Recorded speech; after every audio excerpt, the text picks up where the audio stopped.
Sejam muito bem-vindos, obrigado a todo mundo que já entrou aí. Conforme as pessoas forem entrando, essa live depois vai ser disponibilizada na íntegra no YouTube, caso o senhor permita também. Claro. E hoje nós conversamos com o Dr. Pedro Arthur de Figueiredo, promotor de justiça aqui em Campo Grande, atualmente titular da 13ª Promotoria de Justiça, que tem atribuição criminal residual e atua junto à 2ª Vara Criminal aqui de Campo Grande. O Dr. Pedro Arthur concluiu o curso de Direito no ano de 1988 pela antiga Socigran, na cidade de Dourados. A Socigran é a atual Unigran, doutor? Exatamente, ela mesma. Maravilha. Exerceu a advocacia entre os anos de 1989 até julho de 95, ano em que ingressou no Ministério Público do Estado de Mato Grosso do Sul, entrando em exercício na Promotoria de Justiça da Comarca de Aparecida do Taboado, onde permaneceu até dezembro de 2009.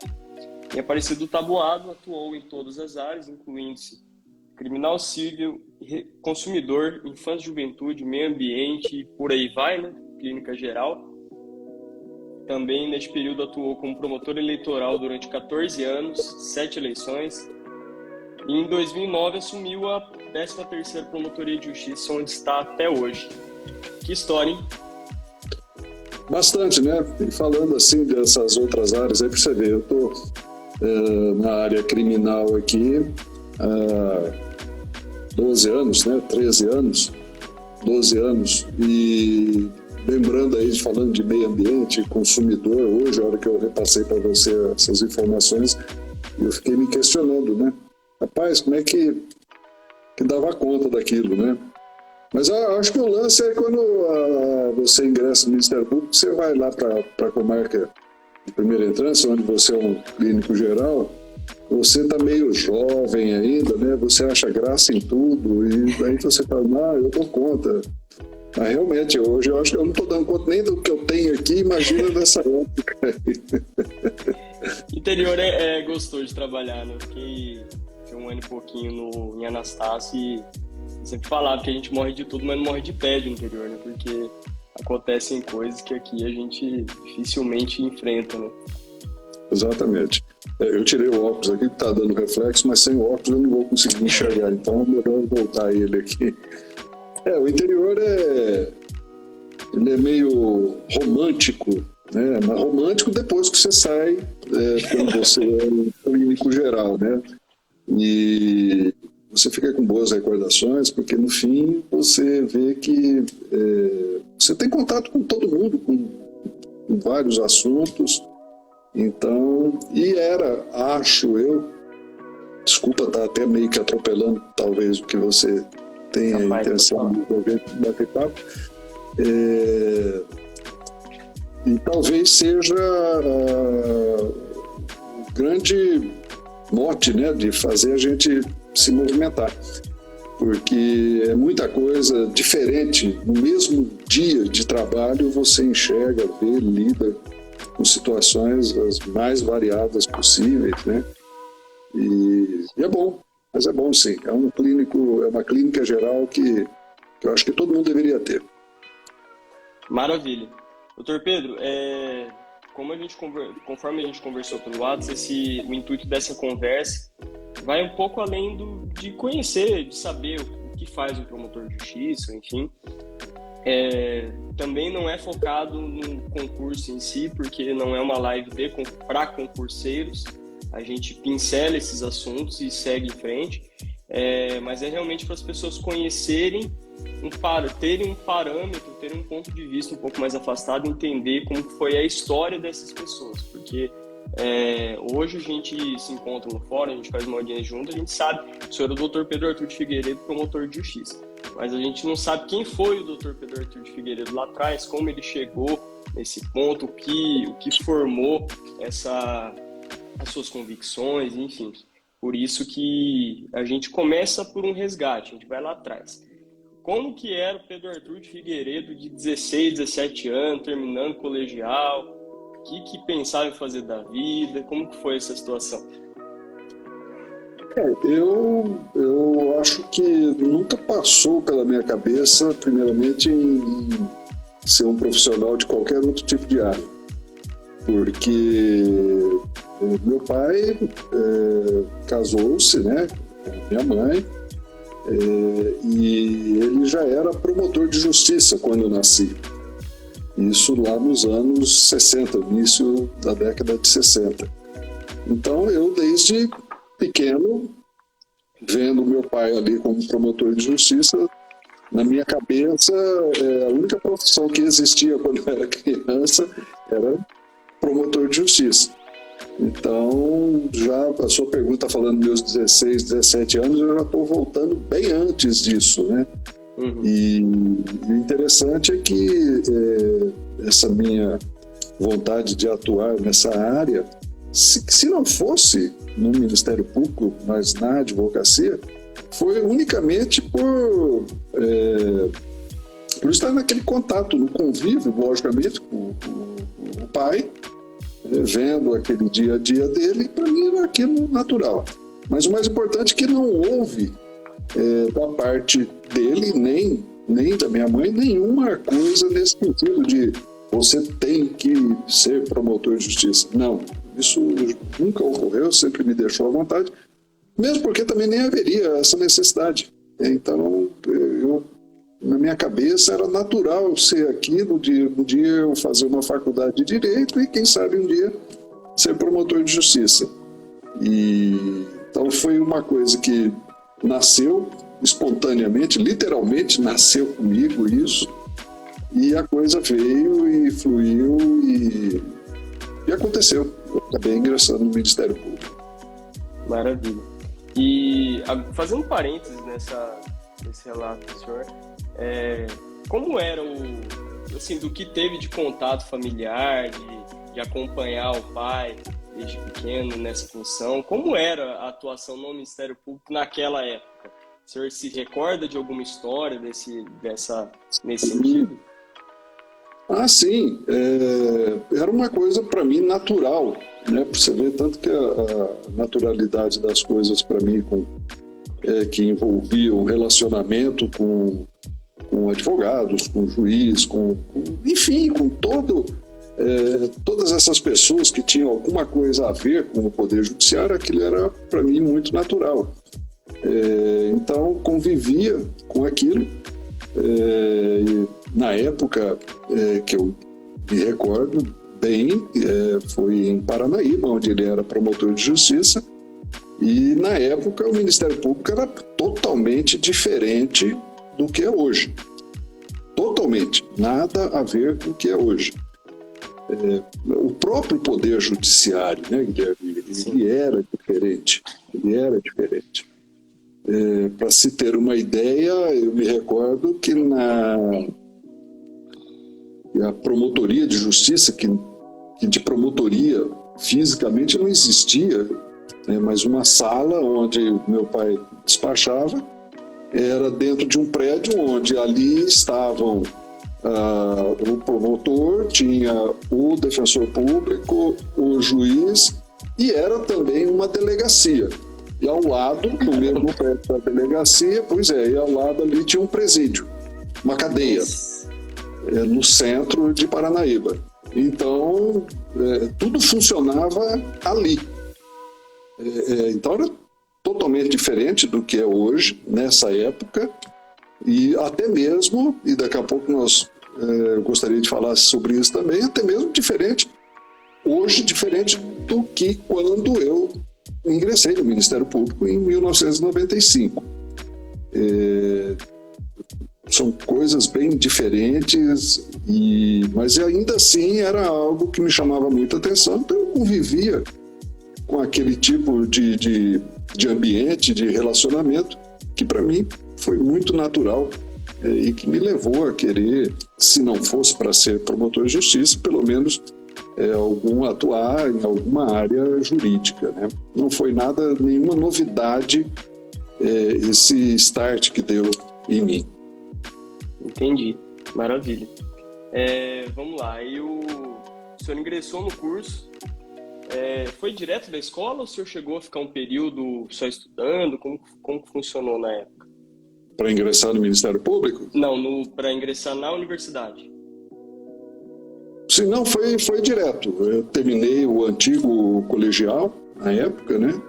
E já fui direto para a faculdade para fazer o curso, né? Entendi. E não houve nenhum intervalo nisso aí. Entendi. E esse período da faculdade, como que foi? Nesse período, esse período reforçou a certeza do que o senhor queria? Ou te fez refletir sobre algumas situações, enfim? Não me fez refletir em termos de indagar, né, de querer saber, de me questionar, de assim, será que é isso mesmo?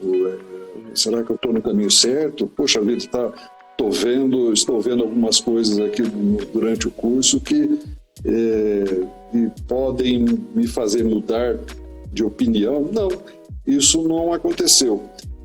Ao contrário, me motivou ainda mais,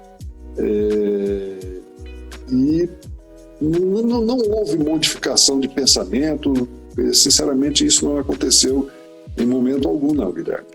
Entendi. E teve alguma matéria que despertou, que deu aquela picadinha assim na alma do senhor? Você falou, putz, cara, eu quero trabalhar com isso, especificamente com isso, no meu futuro.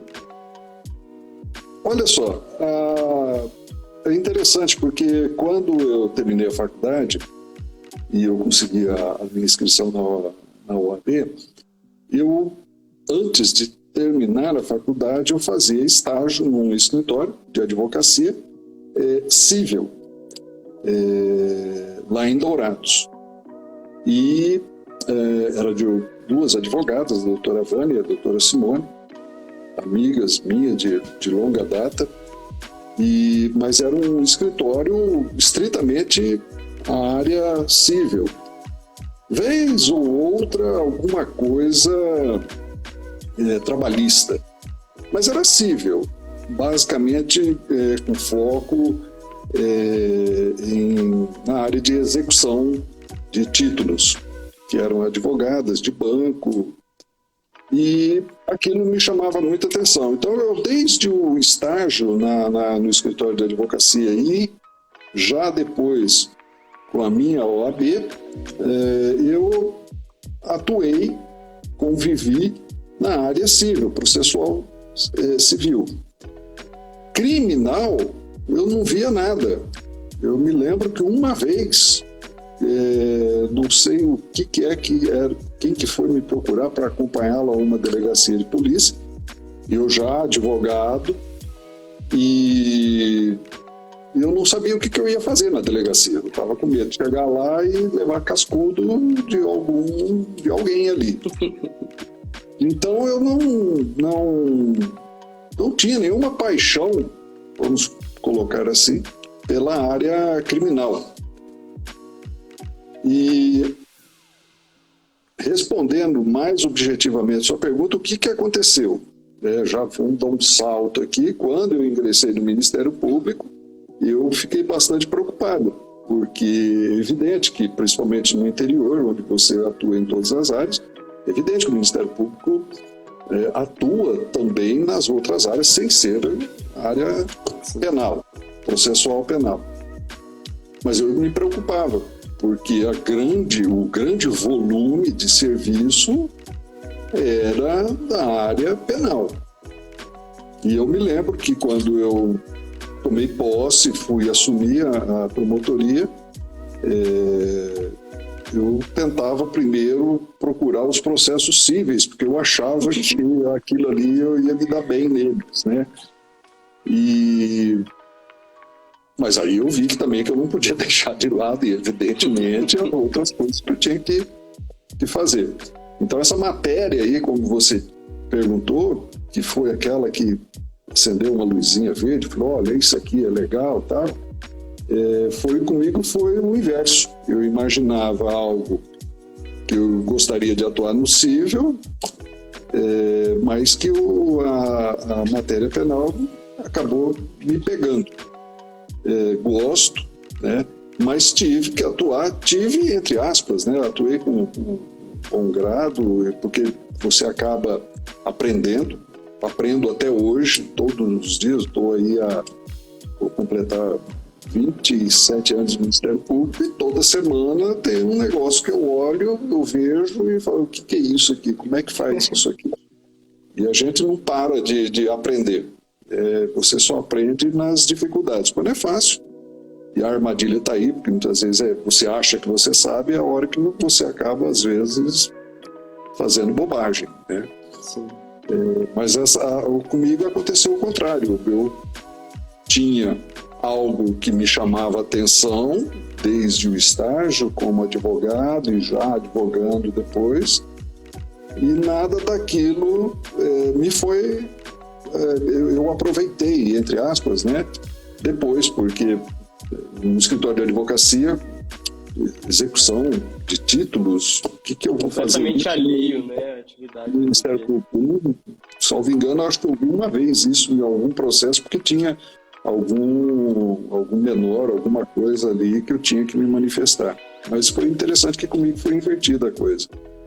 Entendi, maravilha. É engraçado, eu fiz uma live com o doutor Aloysio, do júri, e ele foi bem incisivo, assim, não, desde quando eu era defensor público, eu pensava, eu quero estar ali, trabalhando na presidência do tribunal do júri.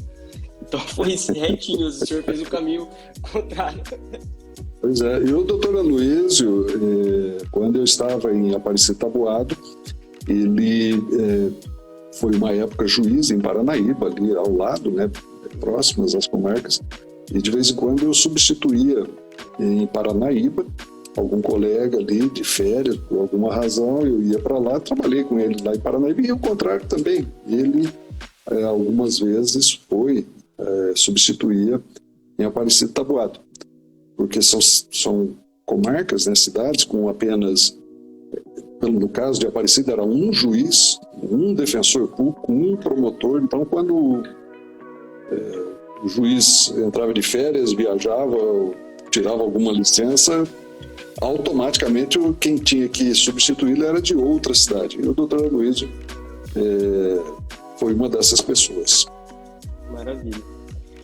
Doutor, terminou a universidade, chegou no finalzinho ali, reta final, já tinha convicção de que queria Ministério Público, mas o senhor advogou durante 3 anos. Como foram esses 3 anos de advocacia até ingressar na carreira do MP mesmo? Foram, na verdade, 7 anos de advocacia. É verdade. Eu sou de humanos, errei completamente aqui. 7 anos, todos eles em Dourados. Eu me lembro que lá na época eram 5 varas que havia. Hoje eu não sei quantas varas tem em Dourados, mas eram 5 varas, pelo menos na Justiça Estadual. Então eu nem sabia onde é que ficava gabinete de juiz ou de promotor criminal. Então a minha atuação no cível como advogado foi basicamente 99% na área cível, questões de família, principalmente também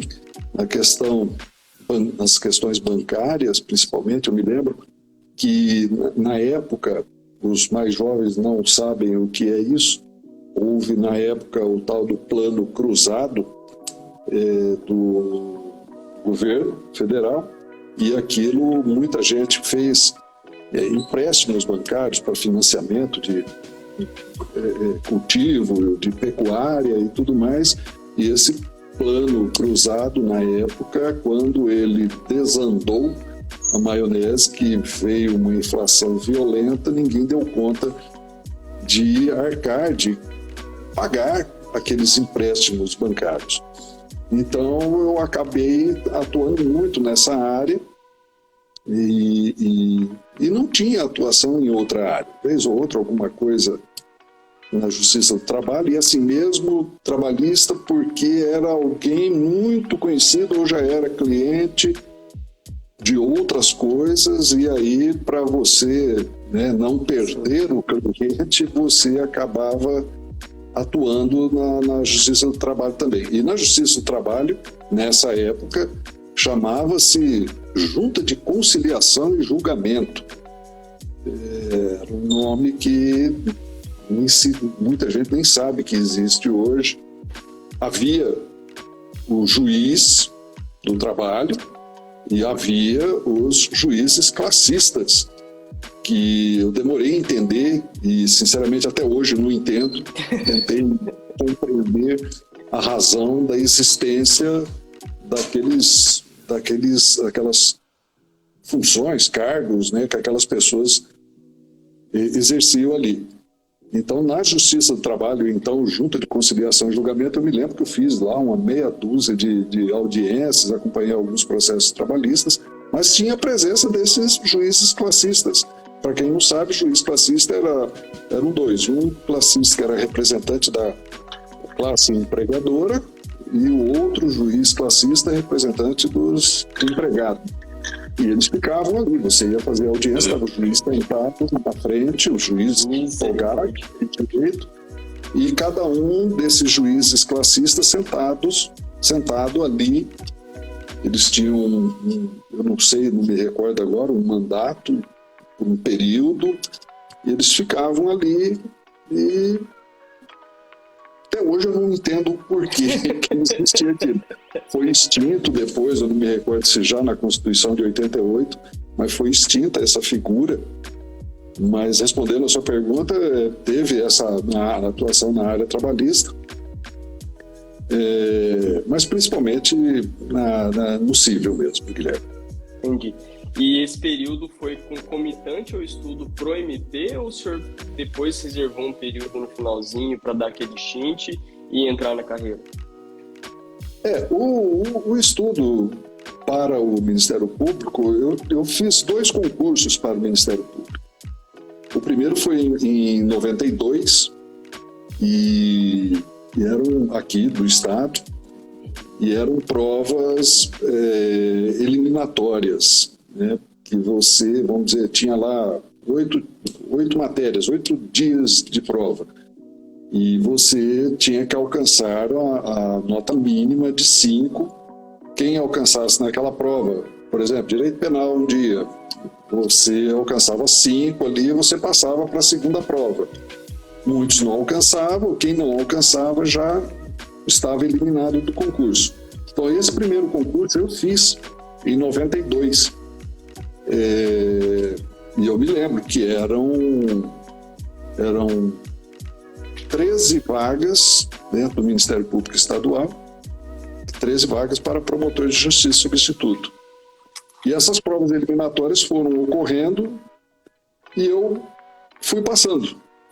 E quando estávamos já nos finalmente do concurso, isso ocorreu não lembro agora durante quantos meses isso se deu, estava lá eu na penúltima prova do concurso e estávamos em 11 candidatos para 13 vagas, ou seja, tinha mais vagas do que candidatos. E eu me vi o promotor de justiça, pensei.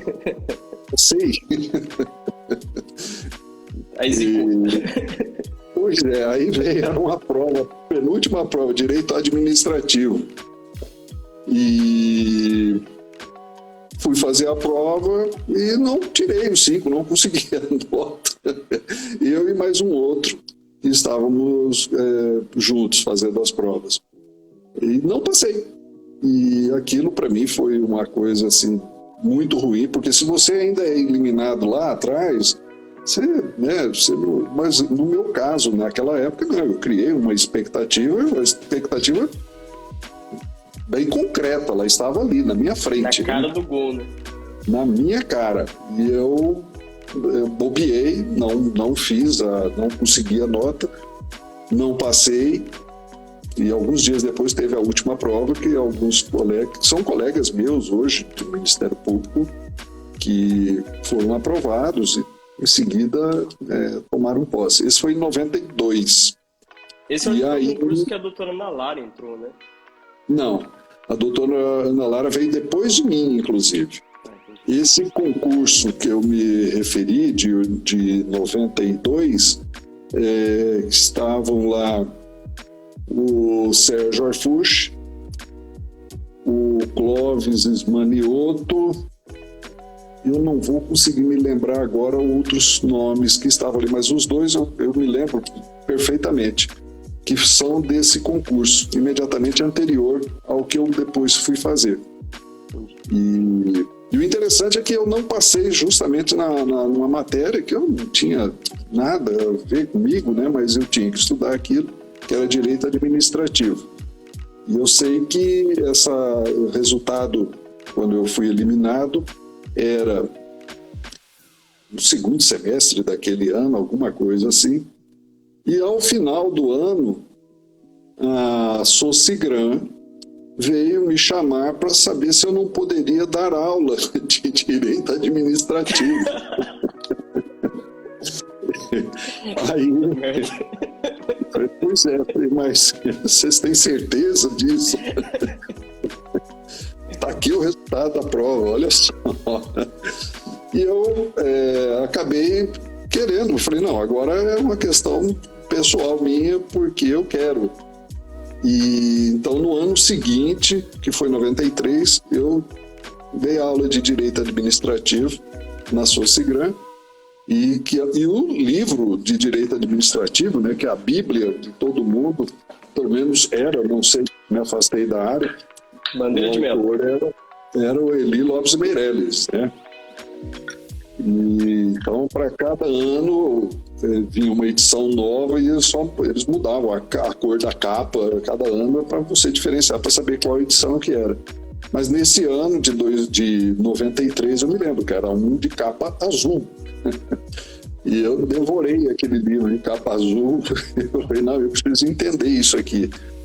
E fiquei um ano lá na Socigram, dando aula. Passou 93 e aí 94 abriu o concurso novamente para o Ministério Público aqui do Estado. Me inscrevi, mas aí suspenderam. As inscrições ficaram mantidas, mas suspendeu por orçamento, estava sem dinheiro. E no ano seguinte houve a realização do concurso, que já foi em 95. Que também seguiu a mesma sistemática de provas eliminatórias, que era a mesma coisa. Agora você pensa, Guilherme, o dia que chegou a prova de direito administrativo, como é que foi para mim, dessa segunda vez. E eu me lembro muito bem que eu saí com a nota 8, eu acertei 80% da prova, para uma matéria que era totalmente estranha para mim, mas que eu tinha abraçado, então para mim foi uma surpresa e foi muito bom. Então eu aprendi naquele ano que são nas dificuldades que você acaba entendendo e aprendendo as coisas. Com certeza. Aí, beleza, tomou posse, pegou a carteirinha vermelha, bonitinha ali na PGJ, Aparecida do Taboado, caiu lá. Primeira entrância. Sim. Aí? Pois é, e aí que não foi à toa Aparecida do Taboado, porque Aparecida, para quem não conhece, né, assim, tem noção de região. Norte-Nordeste do estado. E são um pouco menos ali de 50 quilômetros de Paranaíba. E o que tem a ver Paranaíba remontando a nossa história no início, que meus pais moravam em Paranaíba, nós, os filhos, morávamos lá em Paranaíba.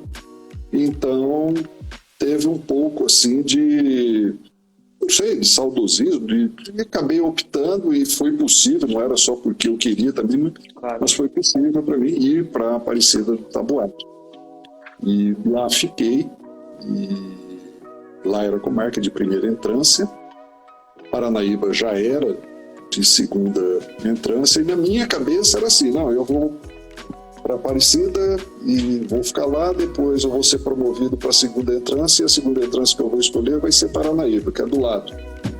Mas eu, com 6 meses que eu estava em Aparecida, eu vi que não era bem isso, porque a primeira substituição minha que eu fiz em Paranaíba, todo mundo vinha, às vezes, conversar comigo, alguém ou algum advogado vinha conversar comigo e vinha falar né, da minha infância, do meu pai, da minha mãe, dos meus irmãos. E aquilo eu vi que eu, embora me sentisse em casa, poderia me trazer limitações na minha atuação. Então eu vi que Paranaíba, para minha carreira profissional, não estaria mais no meu foco, não poderia, porque eu teria problemas de limitação, né, na minha atuação. Mas é uma... Tem que se declarar suspeito em 80% do processo. Vai. Algum colega lá, eu acho que ia ficar bravo comigo e falar, pô, você não faz mais nada, só eu que faço aqui, né? Eu falei, pois é, paciência, né? Mas fiquei lá em Aparecida, era comarca de primeira entrância, e isso em 95, mas aí em 2000, o Tribunal de Justiça elevou a comarca de Aparecida e Taboada à segunda entrância.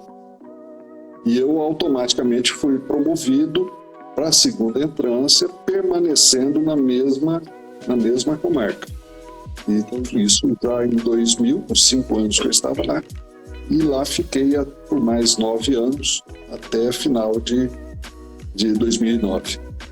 Ou seja, são pouquíssimos colegas que eu tenho que chegaram, no meu caso, a Campo Grande, sendo promotor unicamente de uma única comarca. Eu tenho colegas, tenho um colega, 2 na verdade, que são promotores de uma única comarca há mais tempo do que eu já estou no Ministério Público. Para se ter uma ideia, o Quirino, ele é promotor em Bataguaçu. Eu ingressei no Ministério Público em 95, o Quirino já era promotor de Bataguaçu, para se ter uma ideia. E tem o meu colega de concurso, José Maurício, que está em Aquidauana, que também foi para Aquidauana e não saiu mais. Eu conheci pessoalmente o Dr. José Maurício. É uma figuraça, excelente pessoa. Nesse ponto, doutor, a gente volta naquele assunto que o senhor disse que gostaria de entrar e que eu também já tinha pensado em abordar pela seguinte razão. O Ministério Público do Mato Grosso do Sul hoje é conhecido nos meios não só de concurseiros, mas também em termos gerais, assim, por ser um dos melhores ministérios públicos para se trabalhar por conta não só da remuneração ser atrativa em toda a sua cadeia produtiva, mas também pela estrutura que oferece para os membros, para os servidores, veículos assim que eu digo viatura para comarca, de diligência, enfim. E naquele tempo, como que era? Vou lá. Eu me lembro que eu tomei posse. Tomamos posse aqui. Era dia 1º de setembro de 95, uma sexta-feira. Foi lá no plenário do Tribunal de Justiça. O Procurador-Geral de Justiça, Dr. Fadel Targer Yunis.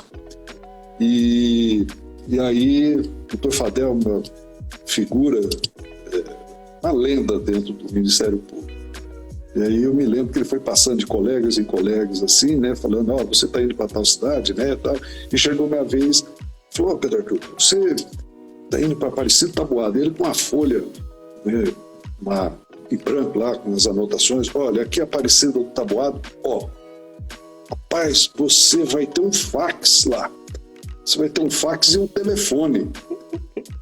Você não vai usar o telefone do fórum, você não vai precisar, você vai usar, tem um telefone lá para você, então uma sala boa, com ar-condicionado lá, mas isso tudo dentro do fórum, dentro do judiciário, a exemplo como era também para os defensores públicos. E falei, um fax, né, que bom. Tem máquina de escrever, então você vai tranquilo para lá, e sendo que já existiam o tal dos computadores por aí. Então você vai estar bem estruturado, porque não precisa ter uma máquina fotocopiadora lá para você. Que bom, doutor Fadel, né? Eu estava feliz com tudo aqui, para mim estava tudo bem. Então, tudo bem, não tinha problema nenhum, não. Se me dissesse que você vai ficar 6 meses sem receber salário, não tem problema, eu estava satisfeito ali. E fui para lá, né? E cheguei lá e eu vi que a promotoria de justiça, ali dentro do fórum, era uma sala que existia dentro do fórum, a promotoria de justiça era o seguinte: se eu saísse da sala para ir para algum lugar, e acabou. Não tinha mais ninguém na promotoria, era só eu. Não existia funcionário, não existia como hoje existem os estagiários, assessores, não, nada disso. Eu me lembro que eu comprei um telefone sem fio e eu ia fazer as audiências, então a sala era próxima ali, o gabinete do juiz, e eu pegava o telefone sem fio, levava para a Rosângela, que era a funcionária do cartório distribuidor lá de fora, e deixava com ela: Rosângela, se alguém ligar, por gentileza, você só anota que depois eu retorno, né? Então eu ficava com ela ali, aquele telefone sem fio, eu ia lá fazer as audiências e era desse jeito. Eu saía dali da sala de audiência, ia para minha sala, passava lá, falava: tem essas aqui, tá, fulano ligou, tá. Então, para você ver que a estrutura é essa que você está dizendo que hoje realmente, de fato, existe, era uma coisa inimaginável nos anos 90. Não, sem chance. Impossível imaginar que se chegaria a essa estrutura que hoje, felizmente, é disponibilizada para a gente. Mas se eu saísse da minha sala, a promotoria tinha que fechar ela, porque acabou. Não ficava mais ninguém ali.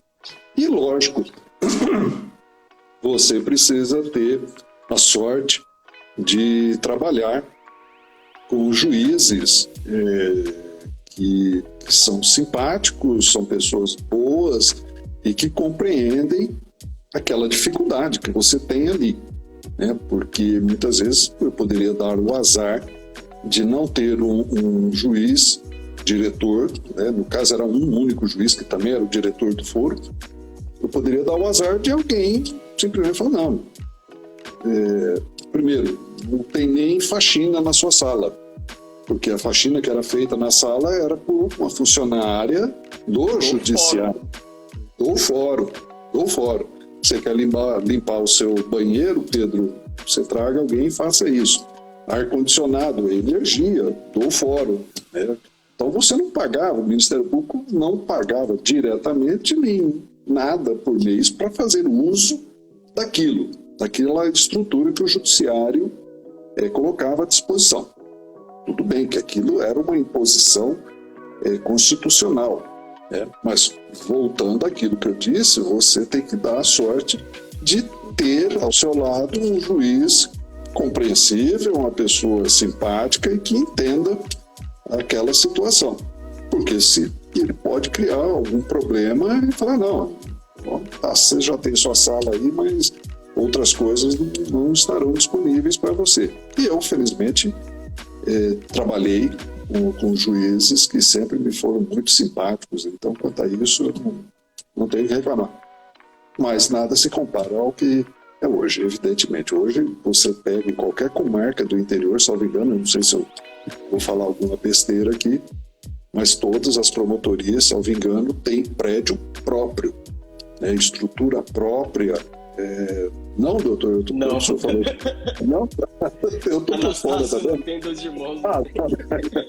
Mas são situações que estão sendo conversadas verdade. Que eu tava sendo conversadas. Você passou lá para a Anastácia, é verdade. O senhor começou a contar assim, não, porque o diretor do foro tem que ser gente boa, não sei o que. Eu comecei a lembrar assim, foi Anastácia de novo.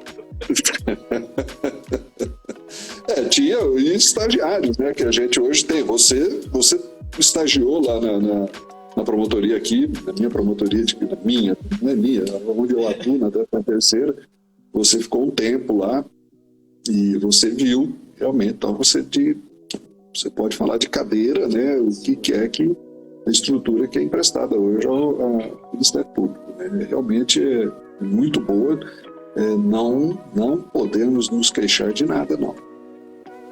Maravilha. Vindo para o presente, ainda com relação a essa... Puxando um pouco essa situação de estrutura também. O senhor pegou, eu acho que nos últimos 20 anos, 25 anos, a gente teve uma evolução tecnológica, uma curva de evolução muito abrupta, assim, primeiro para a inclusão da informática, depois para a virtualização da justiça e, muito recentemente, com a pandemia, a virtualização de fato da justiça, com audiências online, com atos, todos os atos... Uma caidinha? Imagina. Você falou da virtualização? Recentemente teve essa virtualização de fato por conta da pandemia, que eu acho que 95% dos atos eles foram tornados mais práticos por utilização das ferramentas por e-mail, por intimação virtual, por WhatsApp, enfim. Como que foi para o senhor, como promotor de justiça, na linha de frente, passar por isso, passar por essa mudança abrupta, assim, da forma como se faz o judiciário? Eu não sou da geração, tem uma expressão que usa agora, geração Y, né? Não sei, né, que está mais conectada, mas eu, felizmente, sempre gostei um pouco de tecnologia, de conhecer essas coisas que a gente usa no dia a dia, celulares e tal. Eu tento entender um pouco.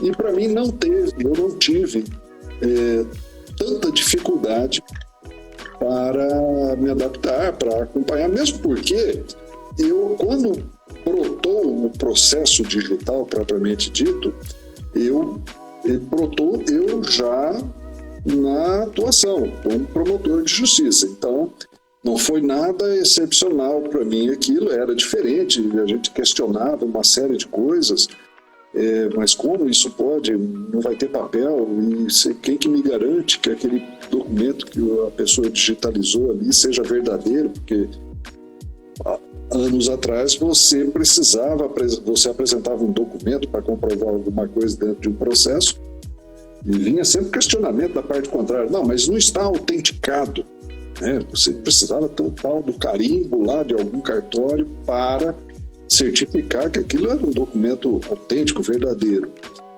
E hoje não, hoje você parte do princípio de que se foi juntado ali, você tem que acreditar que aquilo seja verdade.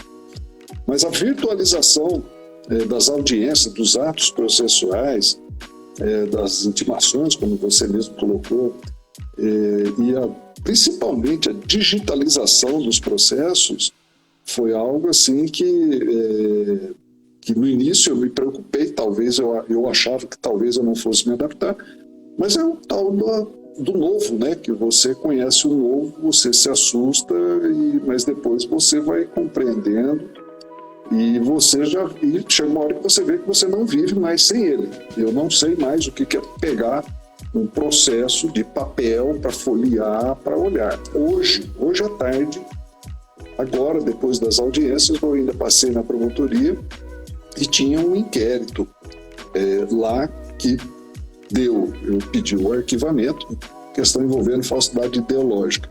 Imagina aqueles inquéritos que tem falsidade ideológica, estelionato e o inquérito digital. Pois é, aí eu olhei lá, sem abrir a pasta digital do TJ, ele estava lá. Se não me engano, 1.600 e tantas páginas. Digital na minha frente, na tela do computador. Aí eu fiquei imaginando que tamanho que era aquele inquérito físico. Você coloca 200 páginas por volume, então pelo menos ali nós estamos falando ali de quanto? De 8 volumes, alguma coisa assim. E você se questiona, né? Mas como que você vivia com aquilo daquele tamanho, aqueles processos físicos?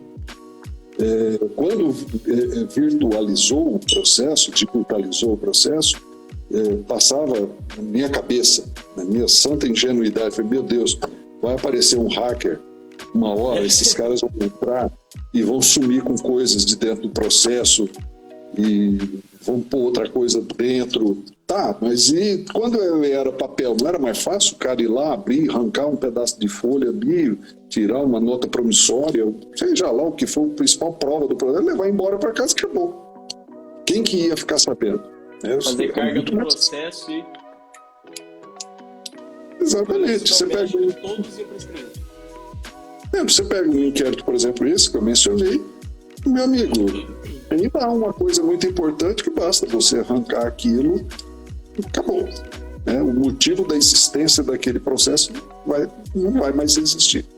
Então eu me adaptei e essas audiências, por conta da pandemia, essas audiências virtuais, a pandemia veio mostrar para a gente que muita coisa veio para ficar. Veio para ficar e foi aqui, estamos agora aqui, eu estou aqui na minha casa, estou falando contigo e eu cansei de fazer audiências esses últimos 2 anos de dentro da minha casa. Maravilha. Só fazendo um parênteses nessa situação de processo físico, eu atuo num processo que tramita em Niterói e eu fui lá tomar vista dos autos e extrair cópias. Voltei com um quadrado assim de 8 volumes de papel impresso. A cópia do papel acho que foi mais caro que a passagem. E era exatamente isso, falsidade ideológica também, processo gigantesco. Pois é. Ela veio para ficar, não adianta. Ainda bem. Sim. Doutor, a gente já está com 50 minutos de live. Tudo isso, né? Tudo isso já passa muito rápido. A gente chega no presente e eu questiono o senhor como é hoje o cotidiano de promotor de justiça que trabalha no criminal residual. Eu pergunto isso mais focado nas pessoas que realmente não são da área jurídica, que eventualmente tem curiosidade de saber. Tem gente que acha que o promotor ou o advogado criminalista sai todo dia num carro blindado e vai pro fórum, ou sei lá, ou se enfrenta, bate boca. Como é hoje? Como é de verdade assim, o dia a dia, o cotidiano de um promotor de justiça criminal? Bom, primeiro, é até interessante uma coisa que eu ouvi muito, principalmente no interior, quando eu estava lá em Aparecida e Taboado, que as pessoas sempre vinham e perguntavam: o senhor vai ser promovido a juiz quando? Não, eu não vou ser promovido.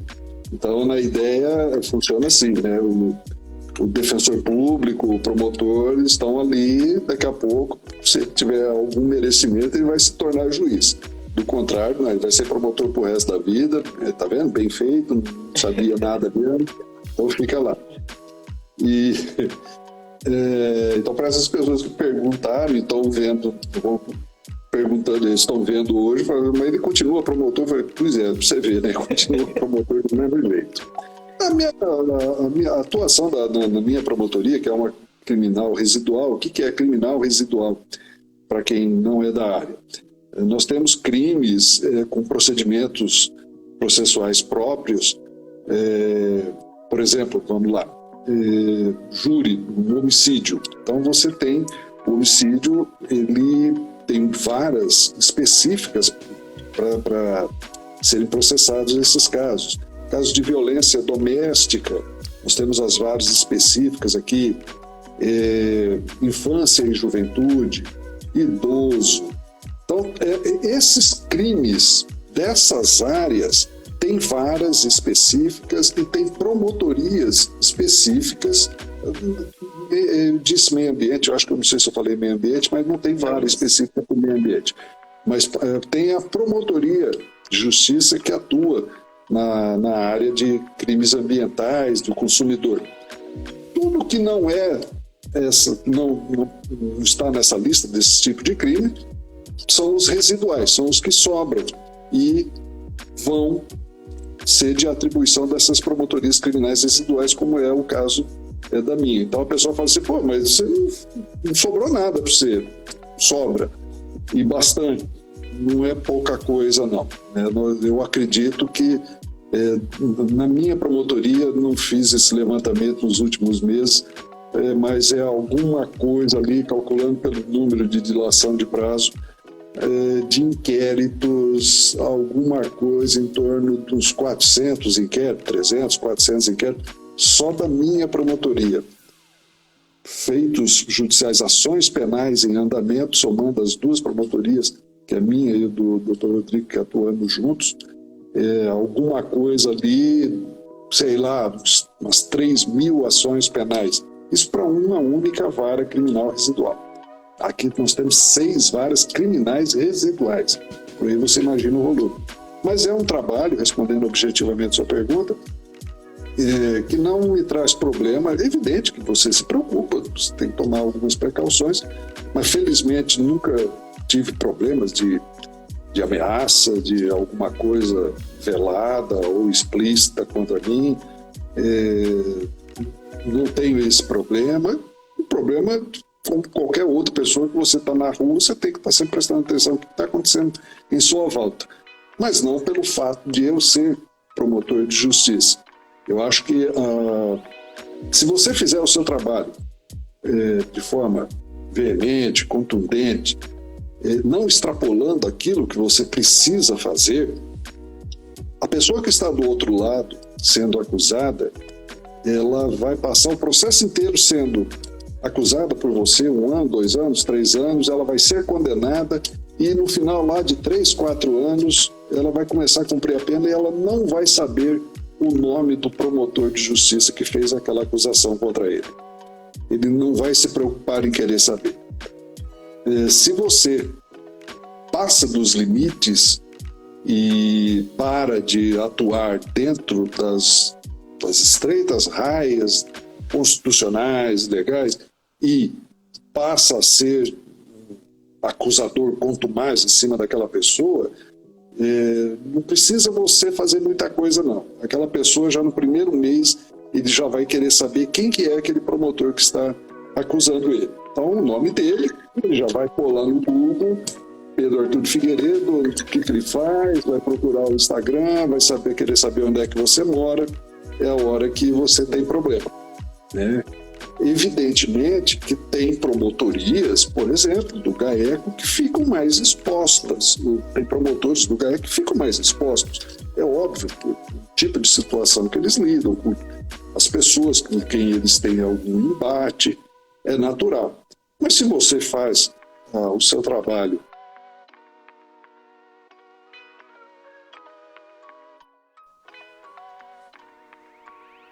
quem é você, não vai querer saber seu nome e você vai viver um pouco mais tranquilo, sim. Maravilha. Eu me recordei agora do Dr. Silvio Pereira Morim, que foi meu chefe no MPF, quando fiz estágio lá, e ele falava muito isso. Você é servidor público, tua situação tem que ser respeitosa, você tem que tratar todo mundo com urbanidade. O cara sabe que você está fazendo o seu trabalho. Agora, a partir do momento que você desrespeita, eu acho que nesse ponto exatamente o que o senhor disse, além dos limites, além do necessário ali, começa a ser um tipo de... Quem apanha não esquece, né? Então começa a criar um tipo de reação negativa, né? Não que seja justificável, óbvio, mas é natural. E a nossa penúltima pergunta. Tá acompanhando Fórmula 1, doutor? Esqueci de falar que o senhor também, assim como eu, é um grande fã de Fórmula 1. Eu gosto muito, eu fui muitos anos já, assim. Eu gostava da Fórmula 1 por causa do barulho do motor, né? Dos motores, aqueles V10, né? Hoje tá tudo tal do turbo lá, e então você chega lá, o barulho dele, qualquer carro na rua, às vezes aí faz mais barulho que aqueles motores lá. Passei a ficar assistindo mais pela televisão mesmo. E ficou caro também, viu? Para você ver uma corrida de Fórmula 1 aqui em São Paulo, tá bem salgadinho, né? Na televisão é mais tranquilo, mas eu acompanho sim. Tô doido para ver, vamos ver se final desse ano que vem, acontece. Dr. Pedro Arthur,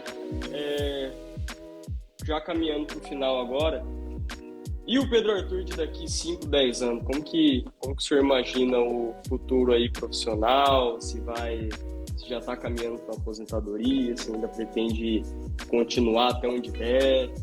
Enfim, como que o senhor se vê daqui a um tempo? Talvez mais careca.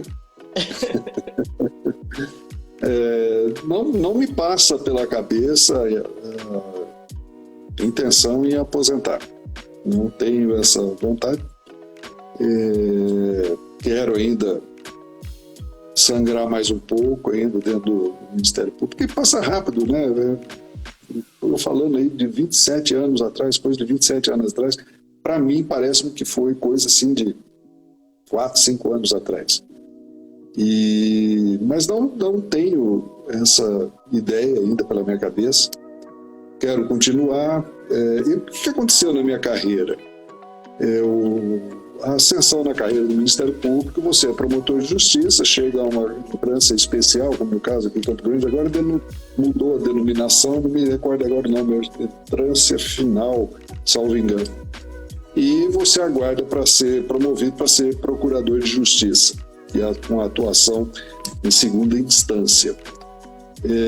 Mas o que aconteceu comigo? Como eu fiquei muitos anos parado, entre aspas, né, lá em Aparecido Taboado, eu abri mão de uma série de promoções na época que foram propiciadas a mim, e eu fiquei parado na carreira. Então muitos colegas passaram na minha frente e vieram para Campo Grande ou outras cidades maiores, né, e ficaram na minha frente na carreira. Então hoje eu não tenho perspectiva de promoção a procurador de justiça.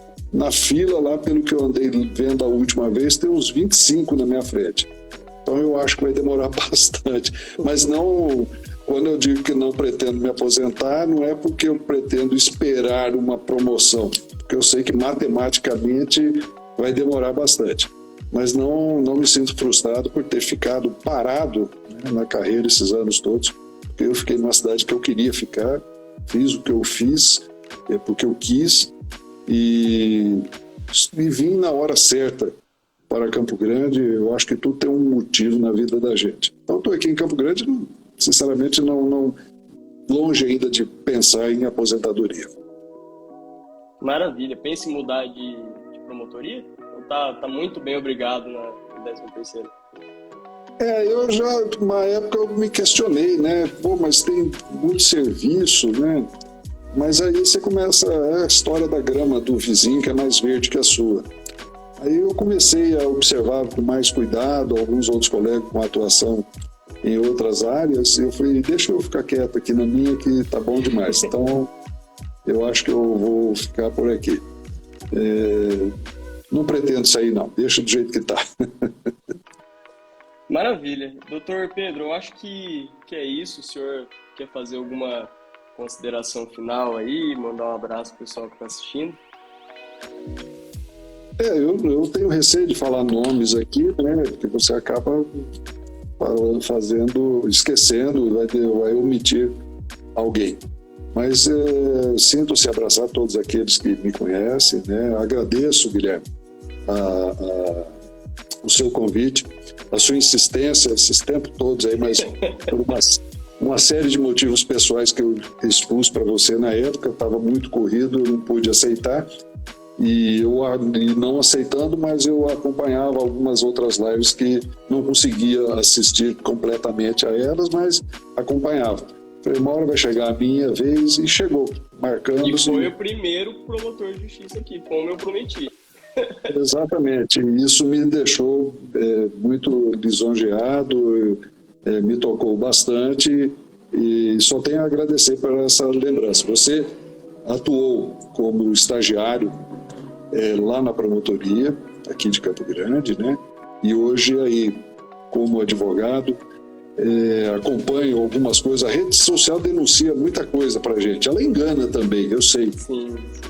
Mas ela mostra muita coisa. E vejo que, felizmente, você abriu as fronteiras aí na advocacia, e pode ter certeza, eu fico muito feliz, muito contente. Quando você mencionou agora há pouco que tirou cópia de um inquérito, né, no Rio de Janeiro, no Niterói.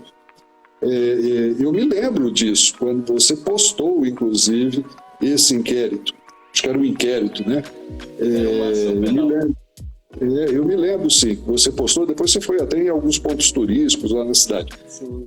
Então eu me lembro que o dia que eu vi, foi para mim assim, muito gratificante, porque eu estou vendo que você está exercendo a advocacia, você é jovem, começou há pouco tempo, mas que está aí, está viajando, está trabalhando, é sinal de que as coisas estão acontecendo. E tudo a seu tempo. Então, fico muito feliz por você estar aí na advocacia e posso dizer, se dando bem, graças a Deus. Doutor Pedro, muito obrigado pelas palavras. Eu tive a honra de ter ótimos mentores. O senhor com certeza foi um deles. Eu nunca vou esquecer. Eu sempre falava isso lá quando eu estava no interior e repito aqui hoje que quando o troço apertou em uma outra promotoria que o senhor estava substituindo em um local ou em outro lugar da cidade, o senhor entrou no carro, foi lá para falar com os 2 estagiários, comigo e com a Amanda, para falar, ó, gente, fiquem tranquilos, não a gente vai resolver, se der algum BO aqui, não é culpa de vocês. Façam o trabalho de vocês como estagiários e podem contar com a gente, porque a equipe está lá segurando as pontas. Então, sempre foi um exemplo de profissional para mim, principalmente por essas situações, pelas correções, pelos puxões de orelha, por tudo de aprendizado mesmo que eu tive durante o exercício do estágio e também pelo apoio que me deu assim que eu manifestei interesse em sair da posição de estagiário para abraçar uma assessoria. Sou muito grato. E eu também sou muito grato por ter aceito o convite da live. Eu tenho certeza que a gente sabe que a agenda de vocês, a agenda é apertada, é complicada, a gente fica até tarde, às vezes, trabalhando, fazendo audiência. E eu fico muito grato pela disponibilidade e pela vontade de estar aqui participando. Eu que agradeço. Pode ter certeza que é um agradecimento sincero mesmo, Guilherme. Obrigado.